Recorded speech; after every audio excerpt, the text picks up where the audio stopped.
Namaskaram. I am Alvarghese, village officer in Revenue Department of Kerala, and now on a leave to pursue law graduation.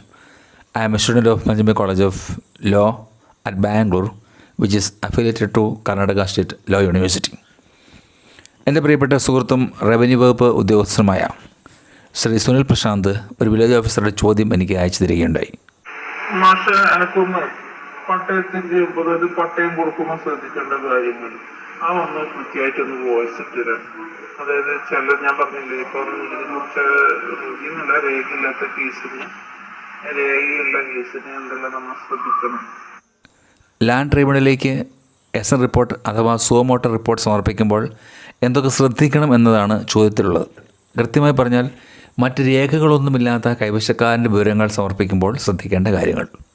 Payyanur land ട്രൈബ്യൂണലിൽ revenue inspector എന്ന നിലയിൽ 3 വർഷം കണ്ണൂർ, തളിപ്പറമ്പ്, പയ്യന്നൂർ താലൂക്കുകളിലെ വിവിധ വില്ലേജുകളിൽ N റിപ്പോർട്ടിന്മേൽ നടത്തിയ മേൽപരിശോധനയുടെ പ്രായോഗിക അനുഭവത്തിൻ്റെ വെളിച്ചത്തിലും ലാൻഡ് ട്രൈബ്യൂണലുകൾ സ്ഥാപിതമായിരിക്കുന്ന Kerala land reforms act 1963 amended in 1969 പ്രകാരമുള്ള വിവിധ സെക്ഷനുകൾ റെഫർ ചെയ്തതിൻ്റെ അടിസ്ഥാനത്തിലും വില്ലേജ് ഓഫീസറുടെ ചോദ്യത്തിന് ഉത്തരം കണ്ടെത്താനാണ് എൻ്റെ ശ്രമം.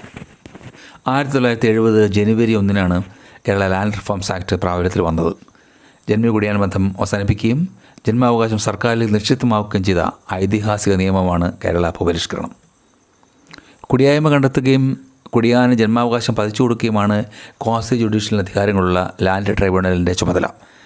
Kerala land reforms act 72G section പ്രകാരമാണ് ലാൻഡ് ട്രൈബ്യൂണലിനെ ഇങ്ങനെ ചുമതലപ്പെടുത്തിയിരിക്കുന്നത്. എൻ റിപ്പോർട്ട് ചെയ്യുമ്പോൾ ആദ്യം പരിശോധിക്കേണ്ടത് ഈ കുടിയായ്മ അവകാശം കൈവശക്കാരനുണ്ടോ എന്നതാണ്. കേരള ലാൻഡ് റിഫോംസ് ആക്ട് 4 മുതൽ 12 വരെയുള്ള സെക്ഷനുകൾ ഡീംഡ് ടെനൻറ്റിനെ കുറിച്ചുള്ളതാണ്. ഏതൊക്കെ സാഹചര്യങ്ങൾ ഒരാൾ ടെനൻ്റ് ആകും അഥവാ കുടിയാനാകുമെന്ന് സംബന്ധിച്ച് കൃത്യമായ ഒരു പാരാമീറ്റേഴ്സ് ഈ സെക്ഷനുകൾ പറഞ്ഞു വെക്കുന്നുണ്ട്. അഗ്രികൾച്ചറൽ ടെനൻറ്റ് അഥവാ കർഷക കുടിയാൻ എന്ന സങ്കല്പമാണ് കേരള ലാൻഡ് റിഫോംസ് ആക്ട് പറയുന്നതെങ്കിലും കൃഷിഭൂമി അല്ലാത്ത വസ്തുവിനും പട്ടയം അനുവദിക്കുന്നതിന് അനുകൂലമായ സമീപനമാണ് സമീപകാലത്ത് വന്നിട്ടുള്ളത്. കൃഷിഭൂമി അല്ല എന്നതുകൊണ്ട് മാത്രം എൻ റിപ്പോർട്ട് സമർപ്പിക്കാതിരിക്കാനുള്ള സാഹചര്യം നിലവിലില്ല. ജന്മിയിൽ നിന്നും വസ്തു നേരിട്ട് വാങ്ങി ഇപ്പോഴും ജന്മാവകാശം പതിച്ചു കിട്ടാത്ത ജീവിച്ചിരിക്കുന്ന കൈവശ കുടിയാന്മാർ കേരളത്തിൽ വളരെ കുറവായിരിക്കും. എന്നാൽ അങ്ങനെ ഒരു കുടിയാനെ നേരിട്ട് കണ്ട് തെളിവെടുക്കുകയും പട്ടയം പതിച്ചു കൊടുക്കുന്നതിന് റിപ്പോർട്ട് സമർപ്പിക്കാനും സാധിച്ചു എന്നുള്ള ഒരു ചാരിതാർത്ഥ്യം എനിക്കുണ്ട്. തളിപ്പറമ്പ് താലൂക്കിലെ പയ്യാവൂർ വില്ലേജിൽ വഞ്ചിയം എന്ന സ്ഥലത്തുള്ള പള്ളത്ത് കുഞ്ഞിരാമൻ എന്ന ആദിവാസി വൃദ്ധനാണ് ഈ കുടിയാൻ. കരക്കാട്ടിടം നാനാരുടെ വീട്ടിൽ പോയി കൊലയും കായും പണവുമൊക്കെ സമർപ്പിച്ച് പിന്നീട് ജന്മിയുടെ കാര്യസ്ഥന്മാർ വന്ന് വസ്തു കാണിച്ചെന്നതൊക്കെ പള്ളത്ത് കുഞ്ഞിരാമൻ വളരെ രസകരമായി വിവരിച്ചെന്നത് ഓർക്കുന്നു. ഇപ്രകാരം ജന്മിയിൽ നിന്ന് നേരിട്ട് വസ്തു ഏറ്റുവാങ്ങിയ കൈവശ കുടിയാന്മാർ ഇപ്പോൾ വളരെ കുറവായിരിക്കാം. ബാക്കിയുള്ളവരൊക്കെ കുടിയായ്മ കൈമാറി കിട്ടിയ ഡെലിഗേറ്റഡ് ടെനൻറ്റ് എന്ന വിഭാഗത്തിൽ ഉൾപ്പെടുന്നവരാണ്.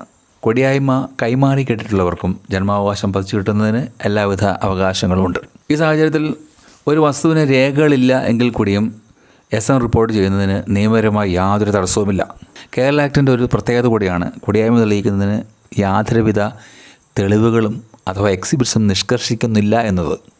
ഒരു രേഖയില്ലെങ്കിൽ കൂടിയും കുടിയായ്മ അവകാശമുള്ളതായി റിപ്പോർട്ട് ചെയ്യപ്പെട്ടാൽ നടപടികൾ തുടരുന്നതിനും ജന്മാവകാശം അനുവദിക്കുന്നതിനും സാധിക്കും.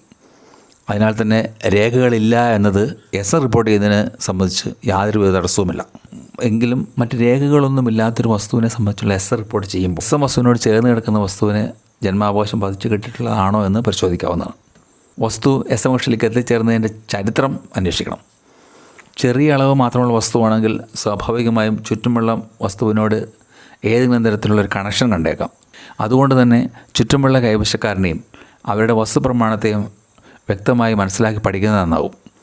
പട്ടയം നഷ്ടപ്പെട്ടു പോവുക, കാണാതെ പോവുക തുടങ്ങിയ സാഹചര്യങ്ങളിൽ ഇത് ഹൈഡ് ചെയ്തുകൊണ്ട് പട്ടയത്തിന് വേണ്ടി സമീപിക്കുന്ന ഒരു പ്രവണത കാണുന്നുണ്ട്. ലാൻഡ് ബോർഡിൻ്റെ സമീപകാല ഉത്തരവ് പ്രകാരം തിരിച്ചു കിട്ടാനാവാത്ത വിധം പട്ടയം നഷ്ടപ്പെട്ടു പോയ വസ്തുക്കൾക്ക് ഒരിക്കൽ കൂടി ലാൻഡ് ട്രൈബ്യൂണലിൽ എൻ കേസുകൾ തുടങ്ങാം എന്ന നിർദ്ദേശം വന്നിട്ടുണ്ട്. എങ്കിലും പഴയ പട്ടയം കിട്ടാനുള്ള സാധ്യതകൾ പരിശോധിക്കണം.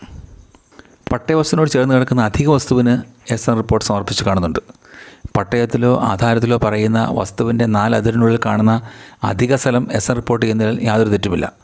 ജന്മാവകാശം പതിച്ചു കിട്ടിയ വസ്തുവിൻ്റെ അഡ്ജോയിനിങ് പ്രോപ്പർട്ടി എന്ന നിലയിൽ തന്നെ റിപ്പോർട്ടിൽ പരാമർശമുള്ളത് നന്നാവും. എപ്രകാരം ഇങ്ങനെ അധികവസ് വരാൻ ഇടയായെന്നുള്ള സാഹചര്യം കൂടി വിശദമാക്കുന്നത് നന്നാവും. എസ് എൻ റിപ്പോർട്ട് ചെയ്യുമ്പോൾ സീലിംഗ് ലിമിറ്റ് സംബന്ധിച്ച സെക്ഷൻ 82 അന്തസന്ത ഉൾക്കൊണ്ട് വേണം ചെയ്യാൻ. ഒരു കാരണവശാലും എസ് എൻ കക്ഷിയുടെയോ കുടുംബത്തിൻ്റെയോ ആകെ വസ്തുവിൻ്റെ വിസ്തീർണം സീലിംഗ് ലിമിറ്റിന് മുകളിൽ പോകാൻ പാടില്ല. KLR ആക്ട് സെക്ഷൻ 105 പ്രകാരമാണ് റവന്യൂ ഇൻസ്പെക്ടറെ നിർവചിച്ചിട്ടുള്ളത്. Revenue inspector not below the rank of village officer എന്നാണ് പരാമർശം. തൻ്റെ അധികാരപരിധിയിലുള്ള ഏത് വില്ലേജിലും കൈവശ കുടിയാനെ കണ്ടെത്തുകയാണെങ്കിൽ അയാൾക്ക് ജന്മാവകാശത്തിന് വേണ്ടി വിവരങ്ങൾ റിപ്പോർട്ട് ചെയ്യാൻ റവന്യൂ ഇൻസ്പെക്ടർക്ക് അധികാരമുണ്ട്. റവന്യൂ ഇൻസ്പെക്ടർ മേൽപരിശോധന നടത്തിയേക്കാമെങ്കിലും കുടിയായ്മ ഉണ്ടോ ഇല്ലയോ എന്ന ആസ്പെക്റ്റ് എസ് എൻ റിപ്പോർട്ട് ചെയ്യുന്ന ആദ്യ അവസരത്തിൽ തന്നെ വിലയിരുത്തുകയും ബോധ്യപ്പെടുകയും ചെയ്താൽ നന്നാവും. ഇതിനായി പ്രാദേശിക അന്വേഷണം, പ്രമാണങ്ങളുടെ സൂക്ഷ്മ പരിശോധന, കക്ഷികളുടെ സ്റ്റേറ്റ്മെൻ്റ് എടുക്കൽ തുടങ്ങിയുള്ള നടപടികൾ വേണം. Anyhow, every law must be the application to the common citizen's interest, and there shall be a reading in between the lines of the law by the law executors.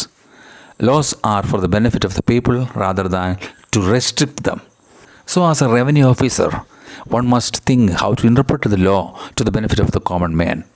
We shall not put sections against the interest of the public, especially those laws which has got grass-rooted application like Kerala Land Reforms Act.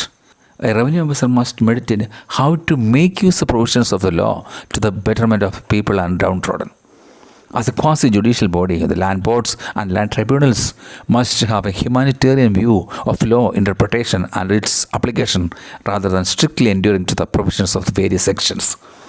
I once again thank Mr. Sunil Prashant for inspiring me to make my first video on law. I request my colleagues to share more doubts so that I can refer the concerned laws and improve my knowledge. Thanks to all. Let's meet in the next video.